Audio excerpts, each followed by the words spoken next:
The next article is about mechanism of urine concentration, कि जो urine है उसकी जो कंसंट्रेशन है कि यूरिन डाइल्यूट होगा या यूरिन जो है वो कंसंट्रेटेड होगा, ये प्रोसेस कैसे परफॉर्म्ड होता है, कैसे रेगुलेट होता है। तो इसको डिस्कस करने के लिए हम दोबारा एक डायग्राम ड्रॉ करते हैं। सो अभी हमने यूरिन की फॉर्मेशन को डिस्कस किया है कि 3 स्टेप्स में होती है। प्रेशर फिल्ट्रेशन है पहला स्टेप, दूसरा जो स्टेप है वो सिलेक्टिव रीअब्जॉर्प्शन है, और तीसरा जो स्टेप था वो ट्यूबुलर सिक्रीशन था। अब हम जो डिस्कस करेंगे वो है मैकेनिज्म ऑफ यूरिन कंसंट्रेशन, कि यूरिन जो है वो डाइल्यूट होगा या कंसंट्रेटेड होगा, और दिस प्रोसेस इज अचीव्ड, ये कैसे मेंटेन होता है। याद रखें कि जब फिल्ट्रेट प्रॉक्सिमल कन्वोल्यूटेड ट्यूब्यूल से गुजर रहा होता है, that is the glomerular filtrate, जो ब्लड से फिल्टर होकर चीज आई है, तो वो हाइपोटोनिक होता है। लेकिन जब ये लूप ऑफ हेनले में जाता है तो रीअब्जॉर्प्शन ऑफ वाटर बढ़ जाती है, उसकी वजह से हाइपरटोनिक हो जाता है। और फिर दोबारा जब ये डिस्टल कन्वोल्यूटेड ट्यूब्यूल्स में जाता है तो मिनरल्स की रीअब्जॉर्प्शन की वजह से ये हाइपोटोनिक हो जाता है। ये जो सल्यूट का हाइपरटोनिक है, ये पूरा प्रोसेस जो है that is achieved by a mechanism जिसको हम नाम देते हैं काउंटर करंट मल्टीप्लायर मैकेनिज्म। इसमें जो फिल्ट्रेट है वो लूप ऑफ हेनले में मूव कर रहा होता है, ट्यूब्यूल्स के ल्यूमेन में मूव कर रहा होता है, और उसके अराउंड जो ब्लड है वो सर्कुलेट कर रहा होता है इनटू द वेजा रेक्टा। इस पूरे प्रोसेस में जो वाटर की रीअब्जॉर्प्शन है इट इज अबाउट 99.5%, और इस पूरे प्रोसेस को 2 किस्म के हार्मोन्स जो हैं वो रेगुलेट करते हैं। एक जो हार्मोन है that is ADH, that is anti diuretic hormone, that is anti diuretic hormone, और जो दूसरा है दैट इज द एल्डोस्टेरोन। ये 2 hormones osmo regulation activity of the kidney उसको मेंटेन करते हैं, और किसी हद तक फिर इसी वजह से ये ब्लड प्रेशर को भी रेगुलेट करते हैं। अब हम देखते हैं कि ये हार्मोन बेसिकली करते क्या हैं और ये कहाँ से स्क्रीट होते हैं। पहले हम बात करते हैं ADH की, जिसको हम वेजोप्रेसिन भी कहते हैं, एंटी डायूरेटिक हार्मोन और वेजोप्रेसिन। बेसिकली ADH जो होता है ये ब्रेन में जो हाइपोथैलेमस है ये वहाँ से प्रोड्यूस होता है।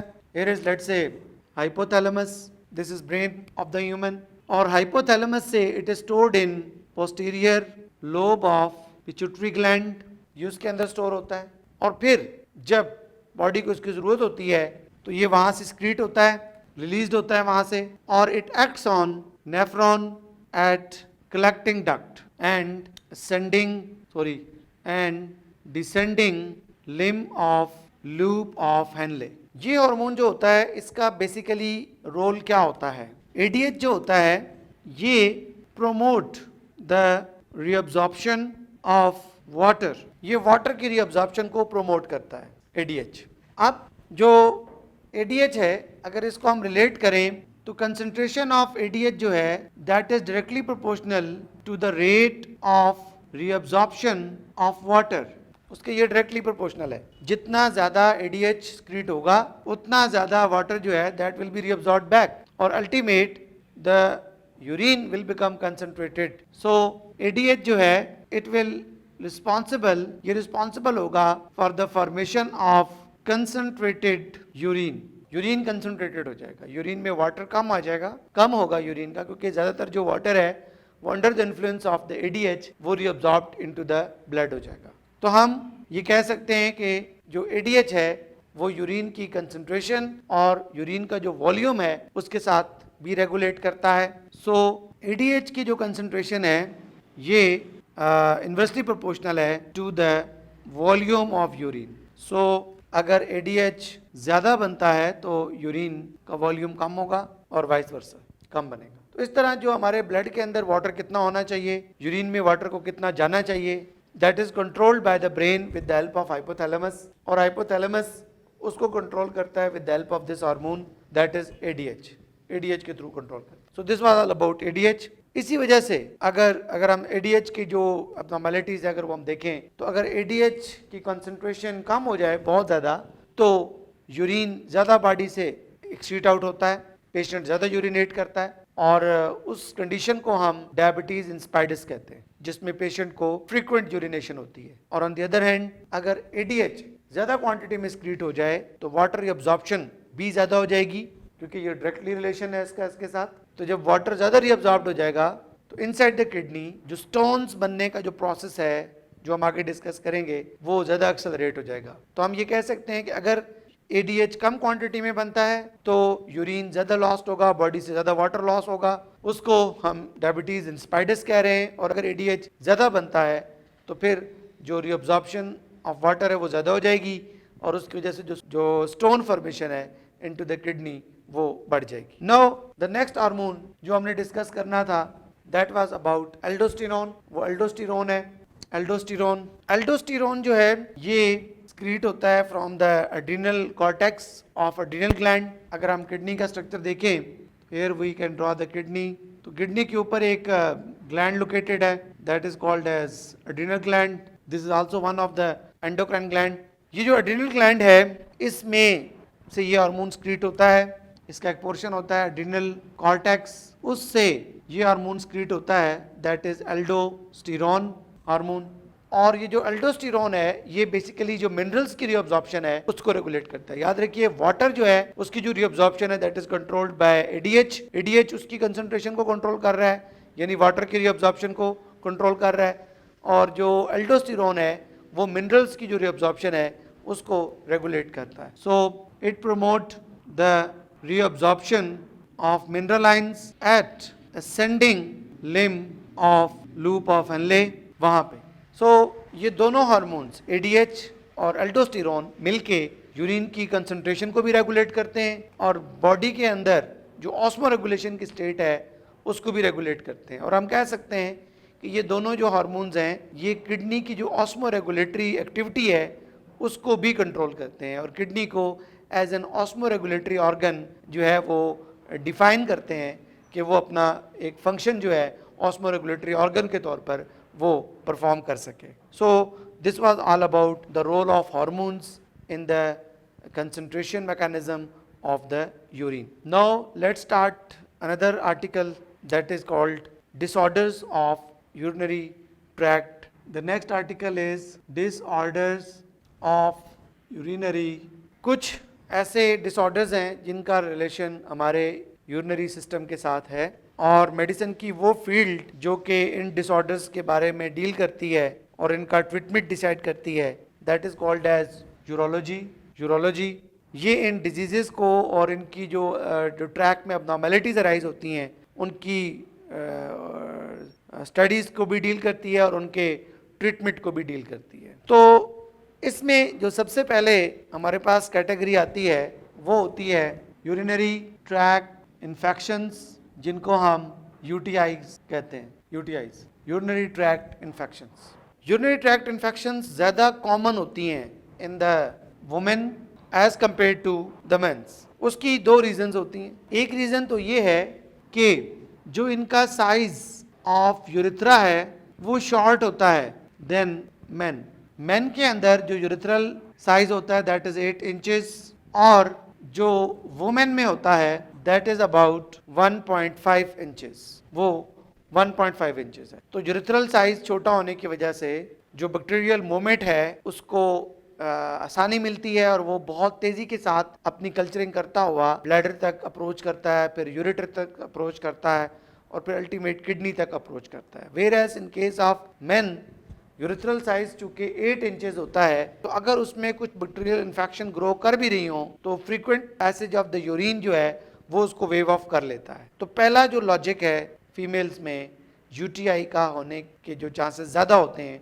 उसकी वजह उनके यूरिथ्रा का साइज है जो कि मेल के यूरिथ्रा के साइज से छोटा है। और दूसरा जो रीज़न है इन केस ऑफ फीमेल्स वो ये है कि जो यूरिथ्रल ओपनिंग है that has close to the opening of the anus, anal opening के नज़दीक है urethral opening close to the anal opening.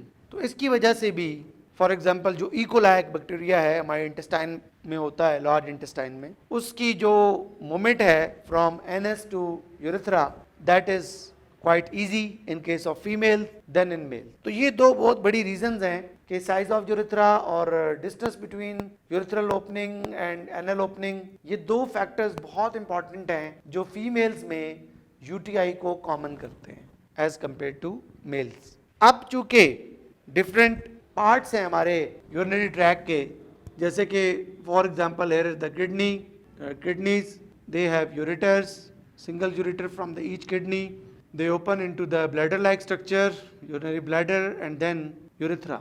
तो पूरे यूरिनरी ट्रैक्ट में हर कंपोनेंट की जो इन्फेक्शन है दैट कैन बी कॉज्ड, वो हो सकती है। मसलन अगर ये इन्फेक्शन जो है ये यूरिथ्रा तक है, यूरिथ्रल इन्फेक्शन है, तो यहाँ पे इसको हम नाम देते हैं urethritis, that is the infection of the urethra, that is urethritis. और अगर वो इन्फेक्शन ब्लैडर के अंदर होती है तो that is cystitis, that is the infection of the inflammation और infection of the urinary bladder. और अगर वो इन्फेक्शन जो है वो यूरिटर्स की है या इवन यूरिटराइटिस है वो, और अगर वो किडनी के अंदर है तो that is pyelonephritis, that is and this ureteritis. So this is the infection of the urethra, this is urinary bladder, this is ureter and this is about kidney.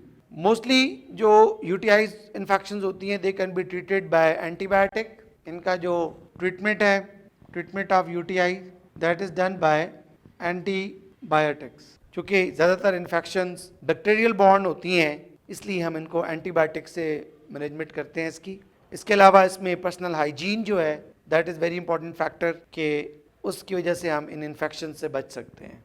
इसमें जो ज़्यादा इंपॉर्टेंट किस्म के बैक्टीरिया हैं जो कि ये इन्फेक्शन कॉज करते हैं, उसमें इकोलाई है, उसमें प्रोटियस वगैरस है, कस्बेला निमोनिया है, नेसेरिया गैनोरी है और ट्रोपोनीमा प्लेडियम है। ये वो बैक्टीरिया हैं जो कि यूटीआई भी कॉज करते हैं और साथ साथ जो एसटीडीज हैं उनमें भी इनका रोल है, जो सेक्सुअली ट्रांसमिटेड डिजीजेज हैं। So it was all about the infection, about urinary tract infections, that is UTI. Now the next article is kidney stones. The next article is kidney stones. Kidney stone. Kidney stone जो है इसको हम एक term इस्तेमाल करते हैं इसके लिए जिसमें ये स्टोन्स बनते हैं, दैट इज कॉल्ड एज नेफ्रोलिथियसिस। नेफ्रोलिथियसिस, नेफ्रोलिथियसिस जो है ये वो प्रोसेस है जिसमें किडनी के अंदर स्टोन बनते हैं। Nephro technically relate to the kidney और लिथियसिस का मतलब होता है stones formation, that is kidney and this is stone formation.